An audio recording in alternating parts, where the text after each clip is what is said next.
네, 안녕하세요. 여러분들 반갑습니다. 금융과 에너지 업종을 누구보다 쉽게 알려주는 대의원 멘토 권혁철입니다. 오늘은 린드먼 아시아 리뷰해 보도록 할 텐데요. 린드먼 아시아는 여러분들도 아시다시피 벤처캐피탈이죠. 오늘 제가 말씀드릴 내용들은 벤처캐피탈이 앞으로 수익성이 커질 가능성인데요. 윤석열 대통령께서 약속한 내용이 있었는데 같이 한번 살펴보면서 만약 지켜진다면 벤처캐피탈들은 큰 수혜를 받게 되는 건데요. 함께 확인해 보면서 천천히 얘기 나눠보도록 할게요. 그럼 린드먼 아시아 바로 보도록 하겠습니다.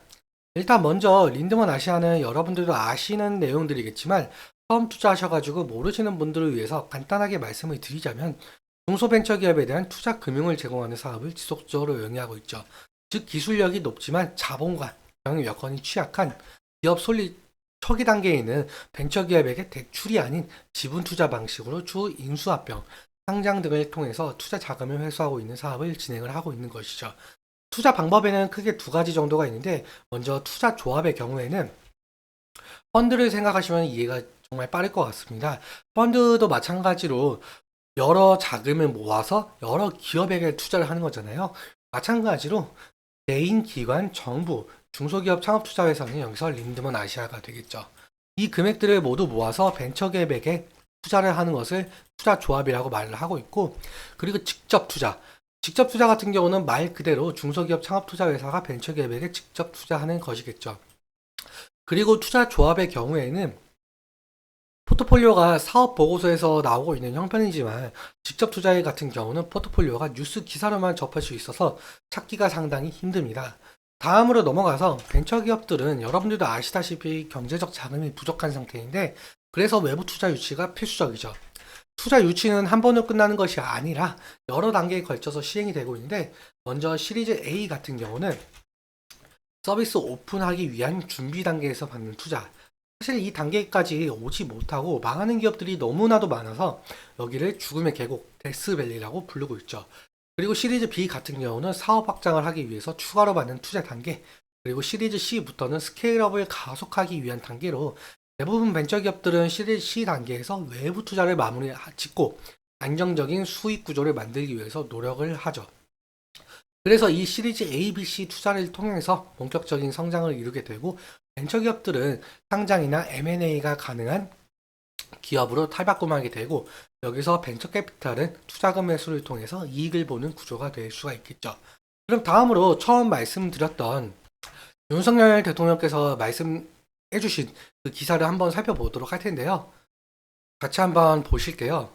일단 기사 헤드라인을 보시면은 윤석열 대통령께서 첨단 바이오 R&D 투자를 확대하겠고, 그리고 스타트업도 2035년까지 연 1000개씩 나오게끔 하겠다라는 말씀인데, 지금 기사를 쭉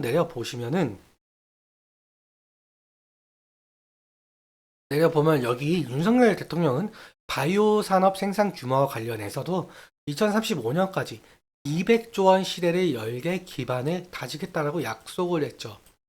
그리고 첨단 바이오 강국 도약을 위해서 소프트웨어로 치료하는 디지털 마음 건강 시대, 난치병 치료를 위한 혁신적인 바이오 약품 개발, 뭐 등등등 개발을 하면서 기반을 다지겠다라고 했는데 제 생각에는 현재 정치권 화두인 의대 중원과도 엮여 있는 문제로 보이고 있습니다.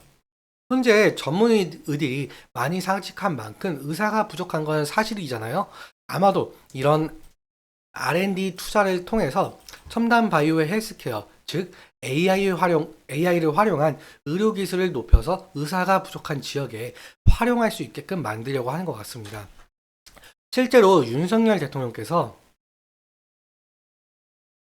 의, 그 충북 지역 의대 정원도 211명의 증원 배정이 됐다 하면서 첨단 바이오 발전에도 큰 활약을 할 것이라고 기대를 했죠.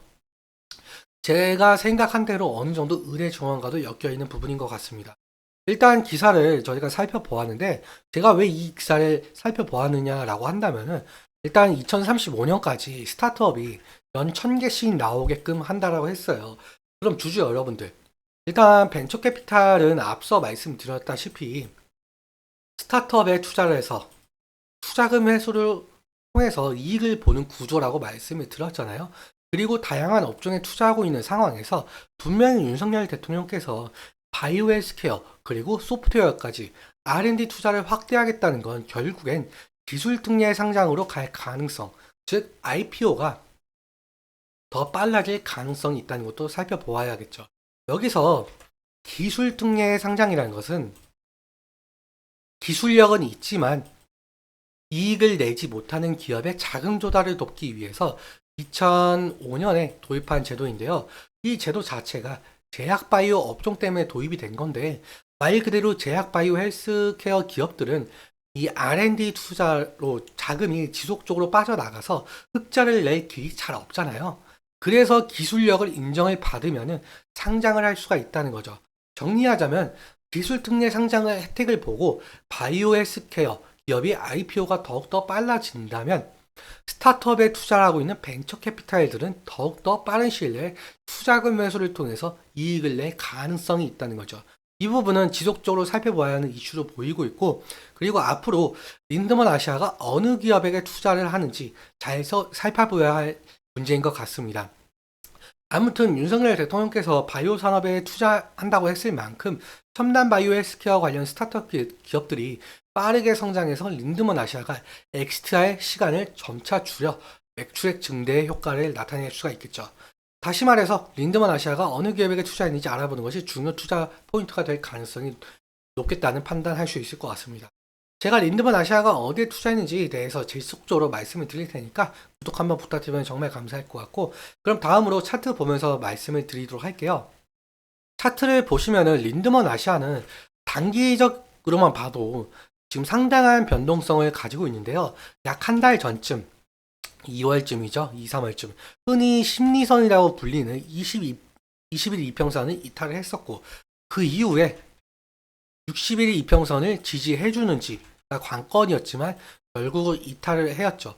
그래서 지금 현재는 241선 부근인 5,700원 부근 라인이 횡보하고 있는 것을 좀 보여주고 있는데, 과거에는 이 라인이 저항선이었지만 돌파가 됐으니 이제는 지지 라인이 되어야 하겠죠. 제가 앞서 말씀드린 2024년 창투사의 호재로 린드먼 아시아가 상승할 가능성도 있는데, 이제는 돌파해야 될 구간인 7,600원 부근 저항대를 강하고 확실하게 돌파해 주는지도 관건이 될 수가 있겠죠. 사실 2021년도 때부터 이 부근에 대한 매물 저항이 심해서 지속적으로 이 부근만 터치를 하면은 윗꼬리가 달리면서 하락했던 모습을 보여주고 있습니다. 그래서 차익 실현 매물 이 부분에서 많이 나올 가능성이 있는데요. 이 부분 염두에 두시면서 만약에 이 부분만 돌파를 해준다면 상승 추세로 전환될 가능성이 있다고 판단할 수가 있을 것 같습니다. 오늘은 여기까지 말씀드리고, 오늘 내용 만약에 도움이 되셨다면 구독과 좋아요 눌러주시면 정말 감사할 것 같습니다. 그리고 오늘 말씀드린 내용과 차트적인 설명은 제 개인적인 견해가 있을 수 있게 여러분들의 주관적인 견해와 함께 투자를 하여 현명한 선택하셨으면 좋겠습니다. 오늘도 시청해주셔서 너무 감사하고 지금까지 멘토 권혁철이었습니다. 감사합니다.